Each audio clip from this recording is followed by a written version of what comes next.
नमस्कार दोस्तों। रावण किसी भी स्त्री को उसकी इच्छा के विरुद्ध छूता तो उसके मस्तक के 7 टुकड़े हो जाते। एक बार रावण जा रहा था, उसने एक सुंदर अप्सरा को देखा। वह अप्सरा नर कुबेर की प्रेयसी थी। रावण ने उस अप्सरा को अपनी राक्षसी प्रवृत्ति का शिकार बना डाला। अब सवाल यह उठता है कि जब श्री राम विष्णु अवतार थे तो रावण को मारने के लिए सर्वशक्तिशाली सेना का प्रयोग कर सकते थे, लेकिन उन्होंने वानरों की सेना का निर्माण क्यों किया? इसके पीछे भी एक रहस्य मिलता है। शक्ति और ऐश्वर्य से गिरा दशानन भी खुद को भगवान समझने लगा था।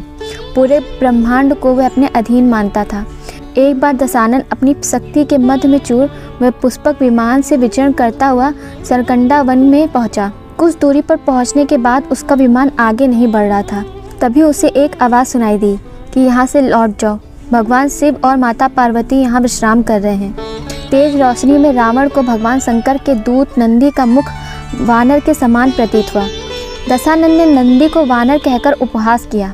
तब नंदी ने उसे श्राप दिया और कहा कि तुमने वानर कहकर मेरा उपहास किया है तो वानरों की सेना ही तुम्हारे वध में सहायक होगी। रावण ने सीता जी से कभी जबरदस्ती नहीं की।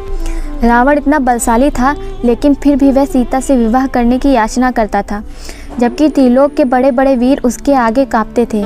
लेकिन वह चाहता तो जबरन विवाह कर सकता था, लेकिन रावण सीता से चाह कर भी विवाह नहीं कर सकता था, क्योंकि उसे श्राप था। इसलिए वह सीता जी से बार बार विवाह के लिए याचना करता था। उसने सीता के साथ कभी जबरदस्ती नहीं की। राम और रावण में घमासान युद्ध चल रहा था। राम रावण के शीश काट रहे थे। तभी सभी के मन में सवाल था कि आखिर श्री राम रावण के हृदय पर तीर क्यों नहीं चला रहे हैं। देवताओं ने ब्रह्मा जी से यही प्रश्न किया। तब भगवान ब्रह्मा ने कहा कि रावण के हृदय में सीता का वास है, सीता के हृदय में राम वास करते हैं और राम के हृदय में सारी सृष्टि है। ऐसे में यदि श्री राम रावण के हृदय पर तीर चलाते हैं तो सारी सृष्टि नष्ट हो जाएगी।